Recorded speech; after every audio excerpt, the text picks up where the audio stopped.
Hello friends, ఈ వారం captaincy contenders ఎవరు టాస్క్లో విన్నర్ అనేది చెప్తా. తప్పకుండా వీడియోని లైక్ చేయండి ఫ్రెండ్స్. ఉన్నది 2 నిమిషాలు, లైక్ చేయండి.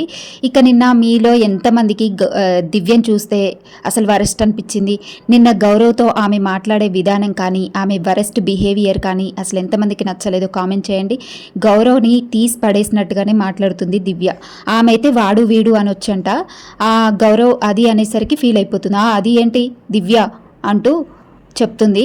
ఇంకా అసలు వరస్ట్ బిహేవియర్ దివ్యదని ఎంతమంది కనిపించిందో కామెంట్ చేయండి. ఆమె బిహేవియర్ అయితే నాకు అస్సలు నచ్చలేదు. ఇక క్యాప్టెన్సీ కంటెండర్స్ ఎవరెవరు అయ్యారు అంటే ఇమాన్యుల్ అయిండు. ఇమాన్యుల్ టాస్క్లో గెలిచి ఇమాన్యుల్, తనుజ అయ్యారు. నెక్స్ట్ భరణి అండ్ రీతు, వీళ్ళిద్దరు అయ్యారు. వీళ్ళ నలుగురు ప్లస్ సుమన్ శెట్టి, దివ్య, వీళ్ళు సీక్రెట్ టాస్క్ చేసినందుకు వీళ్ళు క్యాప్టెన్సీ కంటెండర్స్ అవుతారు. ఇక 9వ వారం క్యాప్టెన్ ఎవరైతారో చూడాల్సిందే మనం. ఈరోజు అయితే తెలిసిపోతుంది.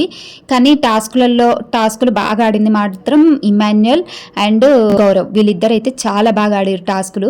ఇంకా వీళ్ళలో గౌరవ్ అయితే రిమూవ్ అయిపోయిందంట, క్యాప్టెన్సీ కంటెండర్ అవ్వలేదు, ఆయన బ్యాడ్ లక్. ఇంకా నెక్స్ట్ రాము అయితే వెళ్ళిపోయిండు. ఇక డెమన్ పవన్, నిఖిల్ వీళ్ళనైతే తీసేసిరు. కళ్యాణ్ వీళ్ళనైతే తీసేసిరు కదా, అవుట్ ఆఫ్ ద రేస్ వీళ్ళు. ఇక వీళ్ళైతే క్యాప్టెన్సీ కంటెండర్స్ అయితే వీళ్ళారు. భరణి, రీతు బ్లూ టీం నుంచి అయ్యారు. ఆరెంజ్ టీం నుంచి తనుజ, ఇమాన్యుల్ అయ్యారు. నెక్స్ట్ సుమన్ శెట్టి, దివ్య వీళ్ళు సీక్రెట్ టాస్క్ చేసినందుకు వీళ్ళు అయ్యారు. ఇంకా ఇందులో ఎవరు క్యాప్టెన్ అవుతారో వేచి చూడాల్సిందే.